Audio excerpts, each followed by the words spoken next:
गुलाब के फूल जैसा जीवन था एपीजे अब्दुल कलाम का। दूसरों को सुगंध देना, दूसरों की भलाई करना, देश की उन्नति करना, खुद कांटों पे रहना, दूसरों की जिंदगी में आनंद खुशियाँ देना।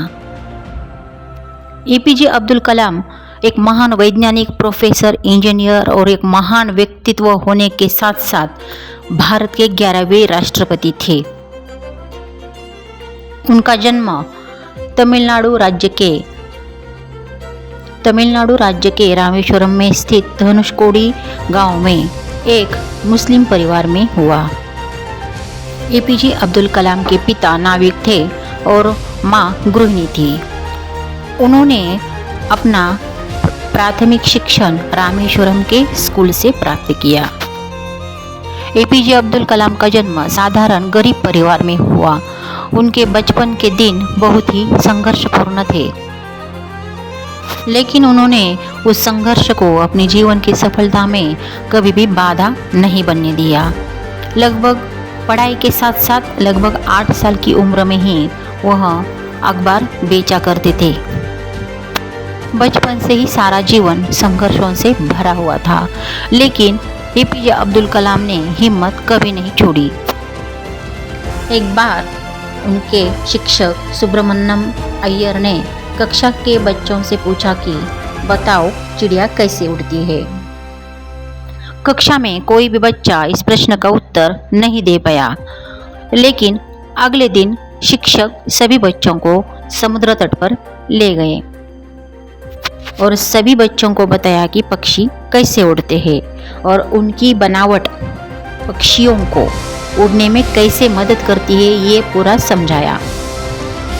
इसी घटना ने उनके जीवन की दिशा निर्धारित करने में उनको प्रेरणा दी। उनका मानना था कि इस देश का सबसे अच्छा दिमाग क्लास के आखिरी डेस्क पर मिल सकता है। एक बार एपीजे अब्दुल कलाम को उनके टीचर ने पुरोहित के लड़के के साथ बैठने के कारण क्लास के सबसे पीछे वाले डेस्क पर बैठा दिया।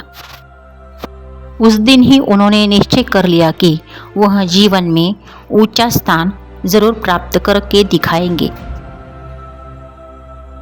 एपीजे अब्दुल कलाम का मानना था कि जीवन में कठिनाइयां हमें बर्बाद करने नहीं आती, बल्कि यह हमारे समर्थ और शक्तियों को बाहर निकालने में मदद करती है। यह कहते थे वो कि कठिनाइयों को जानने दो कि आप उससे ज़्यादा कठिन हो। एपीजे अब्दुल कलाम पायलट बनना चाहते थे, इसलिए वह अपने परिश्रम से सारी परीक्षाओं में सफल भी रहे। लेकिन पायलट के लिए 8 ही सीटें थी और वह 9वें स्थान पर आए, लेकिन वह निराश नहीं हुए। उन्होंने निश्चय किया कि मैं भले ही पायलट नहीं बना, लेकिन मैं साइंटिस्ट बनकर एयरक्राफ्ट जरूर बना सकता हूँ। एपीजे अब्दुल कलाम का मानना था कि किसी भी सफल व्यक्ति के पीछे शिक्षा और ज्ञान का योगदान बहुत बड़ा होता है। किसी विद्यार्थी को शिक्षा के अलावा नहीं सोचना चाहिए। 2015 में गुवाहाटी में उनका देहांत हो गया।